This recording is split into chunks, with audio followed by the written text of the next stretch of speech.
Welcome to a new Team CGC 9.8 video. Today I have an awesome list of some completed sales for 9.8 comics. These ones had just ended in the last week or two at Comic Link. And out of this list, it's kind of nice to see some pockets of strength, I would say, but overall it's still a pretty weak 9.8 comic book market. So first one up. Luckily have this one in my collection, a Star Wars #1 in a 9.8. I think one of the better 9.8s if you're serious about collecting high-grade comic books. Star Wars, such a big brand, and it's a pretty great collector item in a 9.8.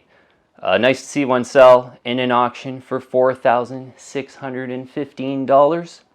And, in the last 6 months or so, I think this one it was, a little under 4,500. Quite a few I'd went for, like 4,300 in that area.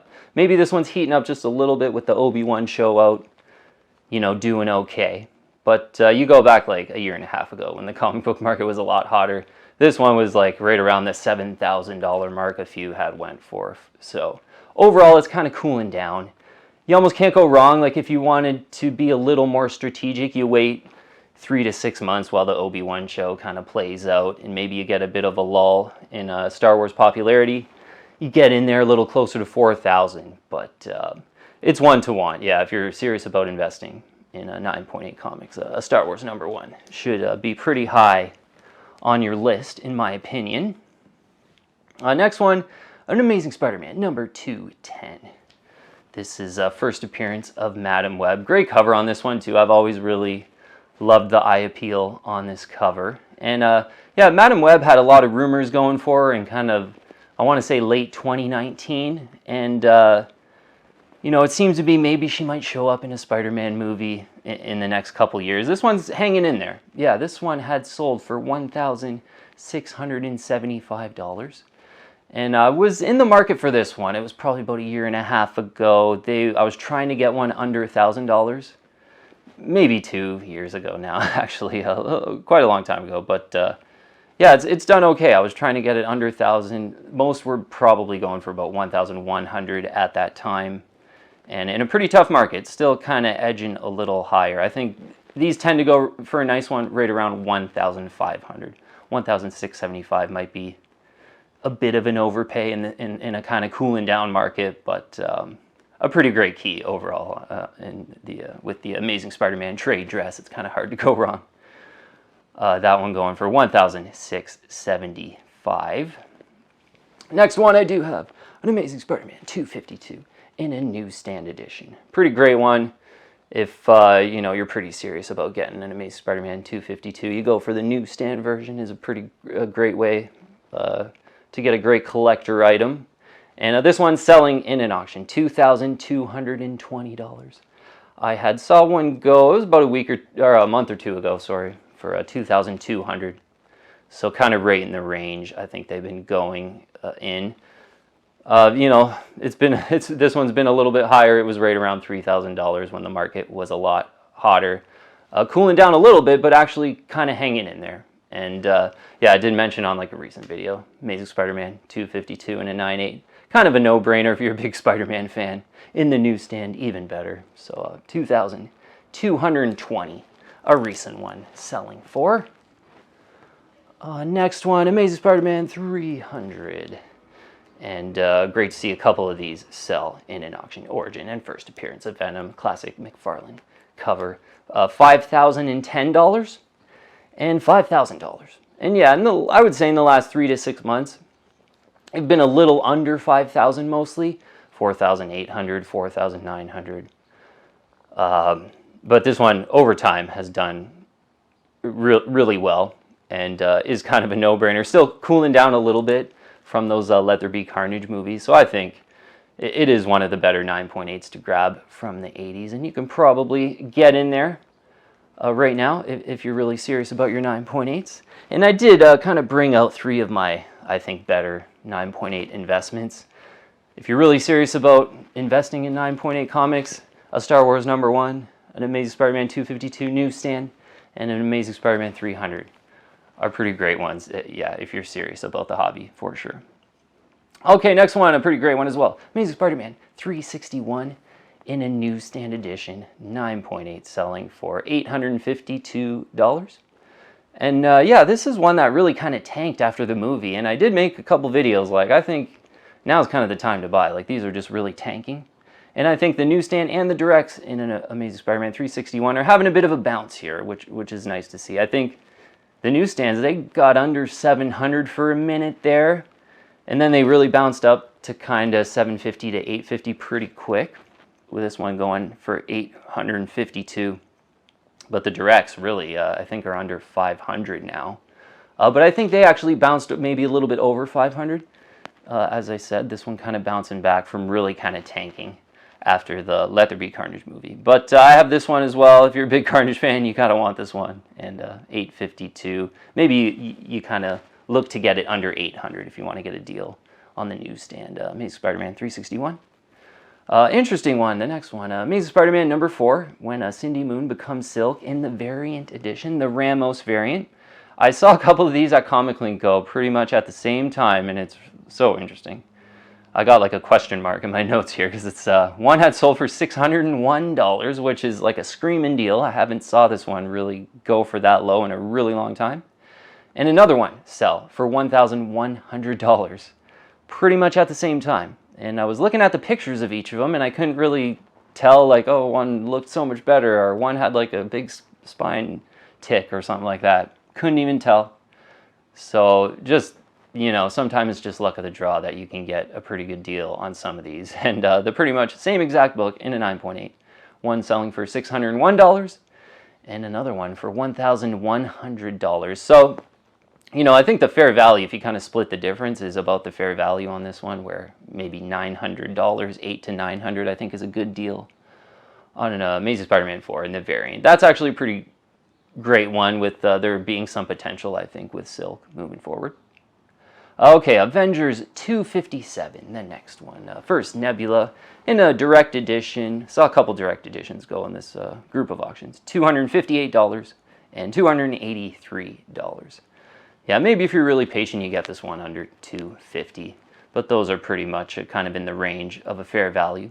And this one, it's kind of cool in the newsstand. Sometimes I see this one in a newsstand. It's kind of tempting, with myself being a big Guardians of the Galaxy fan. So I've thought about this one in the past. It is a kind of pretty cool one in an affordable range. $258 and $283, couple sales. Next one is Captain America number 6 in a 9.8. I really like this one, and it's one that's just cooling down. And I've almost added it in the past, but then the Falcon Winter Soldier movie came out, kind of heated it up again. But in the normal edition and the variant, I saw sales go. So in the first print, $245. I think that's a really good deal on this one. And in the variant edition, $281. So the variant has like Bucky Rogers, the Winter Soldier, on the cover. But I actually like the first print cover a lot better. Just kind of Captain America in front of the Nazi, you know, signs. It's just kind of kick-ass. So I prefer the first print, to be honest. And you know, $245. This one was over $400, maybe even around $500 during the Falcon Winter Soldier show. So it's just one that's cooling down that I think is great. Yeah, so the first print going for $245 and the variant $281, which I think are pretty great fair values and a good a buy right now. Okay, next one is Uncanny X-Men 248. This one is the first Jim Lee art on X-Men. Yeah, pretty cool one if you're a Jim Lee fan. Selling for $171, which is a pretty decent price. I think you get this one maybe even a little under $150 if you get lucky. But, you know, if it looks great, I think this one's probably worth about $171. This one's selling for. Pretty great one if you're a Jim Lee fan. I saw a couple Ultimate Fallout 4s sell in a 9.8. One for $2,605 and $2,750. And we documented one on at eBay that sold for $2,500. There were quite a few, or a couple anyway, that had went right around that price on eBay. And I think someone on the team commented where they got one for $2,000, like $350 or something like that. So I think that's the range. You know, if you get lucky on it, you get a little under $2,500. But you know, nice ones on Comic Link. Comic Link does have nice scans, so you can kind of understand maybe it goes for another $100 or $2. So that's right in the range right now for an Ultimate Fallout 4, $2,605 $2,750. A great one next is a Thor number 337. First appearance of Beta Ray Bill in a newsstand edition, though. This one's a pretty great one in that newsstand edition. With the Thor movie coming out, I was able to get to the theater and see the Thor movie. Pretty cool. They tease Hercules in the sort of scene after the credits kind of thing. I was pretty pumped about that. Zeus kind of brings out Hercules. But this one maybe heating up a little bit with the Thor movie out, but Beta Ray Bill's actually not in the movie. But this one probably will cool down. In a newsstand, though, selling for $1,099. After the movie, I feel like you might be able to get this one for, $900 to $1,000, and, the direct editions are a couple $100 less. But, a decent price with that movie being out, but I do have a feeling it'll cool down a little bit in the next 6 to 12 months, let's call it. But Thor 337, newsstand 9.8, $1,099. Looking pretty great, too, as far as the centering and the colors as well. Okay, next one is a great modern that cooling down just a little bit as well, but one that's kind of coming into focus, I think, for me. Thanos number 13, first appearance of Cosmic Ghost Rider, who's like Frank Castle, who's basically the Punisher. But in this comic, he's the Cosmic Ghost Rider, selling in an auction $241 in a 9.8 white pages. I think that's a pretty great deal. This one was over $300 all day for a good long time.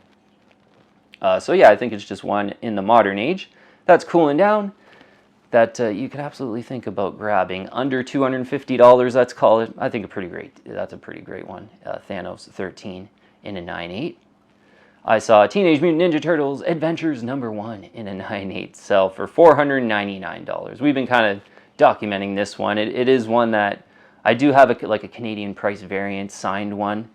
But I kind of just want a normal version, and I've been watching this one kind of come down in price. It was well over $1,000 when the comic book market was a lot hotter. Cooling down, $499. I think one had sort of went for $460 or something like that. I thought pretty much that $460 was a great buy. I think $499 is still a pretty great buy as well on Teenage Mutant Ninja Turtles Adventures number 1 in the 9.8. Next one is a Star Wars Clone Wars number 1. First appearance of Ahsoka Tano in comics. Cool to see this one go in an auction. Yeah, $2,251. They're usually rated a little bit over $2,000 right now. And, it's a lulling a little bit, certainly cooling down from prior kind of hotter markets. And probably a decent time to buy this one with that Ahsoka show is going to be coming. So this one's going to be a higher price during that show, I would imagine, and when that trailer drops kind of thing. So lulling just a bit on the Clone Wars number 1, and if you're a big Ahsoka Tano fan, you could probably think about this one just a little bit over $2,000. $2,251 this one's selling for. Star Wars 39, the next one, in a newsstand edition though. Yeah, this is one I really like. I do have this one in a direct edition, 9.8. In a newsstand though, it looks pretty great. And this one sold for $340. That's a pretty great price for a great Darth Vader collector item. Part 1 of Empire Strikes Back. In the newsstand edition, I think the directs are kind of in that $300 range. So I feel like this was just a pretty solid deal. This one probably had the potential to kind of maybe get to $450 or $500 if some big Darth Vader fans saw it. But I think a pretty good deal. $340 for a Star Wars 39 in a newsstand edition. I saw in this group of auctions a Silver Surfer 44 in the 9.8. First appearance of Infinity Gauntlet. Sell for $425. And yeah, this one had been in the kind of $300 to $400 range for a good long time. So this is one that maybe it's bouncing a little bit, or maybe this was just kind of a bidding war and someone wanted it and willing to pay over $400. But I actually do think first appearance of the Infinity Gauntlet is a little bit undervalued. Silver Surfer 44, kind of a great collector item in a 9.8 too. There's not too many of them out there. I believe there's about 300 in a 9.8. For me, first appearance of Infinity Gauntlet, you'd think there'd be like 800 or 900, but not too many in the super high grade. And I actually think around $400 a Silver Surfer 44 is a really good value. Next one was such a cool one. Showcase 97. This is the first solo Power Girl comic. This is a really cool older DC key to think about in the super high grade, I think, especially if you can get it around this price. $402 this one sold in an auction. This one came out in 1978. So, not the first appearance of Power Girl, but first solo Power Girl comic. And yeah, there's a pretty big cult of fans, I think, out there for Power Girl. And I think that's a great price. $402, I think, is a really good price. And I feel like you threw that one up on eBay for like $700 or $800. A huge Power Girl fan would probably go and buy it for a higher price, with it being an awesome collector item in the super high grade. Yeah, Showcase 97 going for $402. Next one, Sentry #1, a pretty great one from the year 2000. First appearance of Sentry in the pretty tough black cover, I think, as well. It's a decent collector item in the 9.8. Maybe there's some potential with Sentry, maybe at some point getting into the MCU or something like that. But he's a pretty kind of cool under the radar Marvel hero, let's say. This one sold for $330, which I think is a pretty great deal. I think these were certainly at $400 or over, in the kind of short to medium term. And I feel like, around kind of $330, maybe a little closer to $300, is a pretty great deal on a Sentry one in a 9.8 if you're a big Sentry fan. Next one is Savage She-Hulk #1 in a newsstand edition. Yeah, this one's, in the last 3 to 6 months, I saw some pretty great prices on this one, and I feel like maybe this one's bouncing a little bit. Pretty great one in a newsstand, too. There's a lot of these in a 9.8. It's always one that I was surprised by how many of there was, because it's a 1980 book. Quite a lot of them in a 9.8. So newsstand edition, though, kind of makes sense to get the newsstand since there is a lot. $1,313 I saw in Salvador. So about, I think it was about 2 months ago, I saw a newsstand go for $1,149. I thought that was a pretty good price at the time because, when the She-Hulk's coming in the show, these really did well, and they were a lot higher during that time. So, so maybe this one's just bouncing from that 1,100 price. 1,313 a recent price. That one will probably be higher during the She-Hulk show, but on the other end of that show, will it hang in there? Probably more so in the newsstand. Yeah, so I actually think, a pretty decent buy if you're a She-Hulk fan at 1,313, that most recent sale. Invincible Iron Man #9, the next one. A couple of interesting bids on this one, if you want to say that. I did see one sell for $499 on this Comic Link group of auctions. There's another one up for auction that it ends in like a day or two, I believe. It might even be tonight. Yeah, maybe by the time I put this video on, there might just be a few hours left in the auction. But it's at $600 price right now. So one sold for $499 a couple days ago, but there's one up with a couple hours left at $600. So I guess that's the range on this one. We'll see how high that $600 one goes for. But if you want this one, first full appearance of Riri Williams, the Ironheart, the new Iron Man. And I think closer to that $499 price is kind of the range you want to stay in, and not really $600 on that one. But it's a pretty great cover, and that one's cooling down. So yeah, like $500 or less, I think is a really great deal on that one if you're a Riri fan. And last one, big DC key that I talk about quite a bit. DC Comics presents #26. First appearance of the new Teen Titans. George Perez, Marv Wolfman, yeah, his first appearance of Cyborg, Starfire, and Raven, it is. And yeah, like New Teen Titans was kind of the DC's answer to Uncanny X-Men, because Uncanny X-Men was doing so amazing during this time. So DC kind of came back, they stole George Perez. And, Kitty's knocked something over. We'll figure that out in a sec. But DC Comics presents 26. Sold for $1,857. So this one's kind of bouncing, showing a little bit of strength right now at that $1,857 price. It wasn't an old case too, but a couple of these had went closer to $1,500, and I made a video or two. Like, this is a premium DC key issue at $1,500. I think it's a great buy if you're kind of serious about your 9.8s. And maybe this one's bouncing just a little bit with a DC Comics presents 26 in the 9.8, $1,857. Maybe you aim a little closer to 1,500 if you want a deal on that one. All right, that's the full list. I'll put the books in the description below. with all the prices as well. But yeah, as I said off the top, I think there's a couple books that are, you know, really hanging in there. But overall, like still some weakness. Like there's certainly a lot of books that are selling for less than they were certainly about a year and a half ago. But with some of the ones, you know, hanging in there, I think maybe it's time to buy on some of these, you know, bigger kind of no-brainer keys. But yeah, even that like Captain America #6, the first full appearance of Winter Soldier, I think that's a pretty huge first appearance. That's just cooling down after that show. So there's a couple, you know, books like that that are really cooling down that you can maybe take a look at. But as I brought out, you know, if you're really serious about investing in 9.8 comics, I think a Star Wars #1, an Amazing Spider-Man 252 in a newsstand too, since it's kind of doable, and Amazing Spider-Man 300 in the 9.8 are really, I think, at the top of my recommendation list anyway. Okay, we'll leave it at that though, team. Thanks so much for watching. Please subscribe if you haven't already, and I'll see you on the next one. If you're liking my content, please subscribe and hit that bell, and I'll keep you updated on future videos.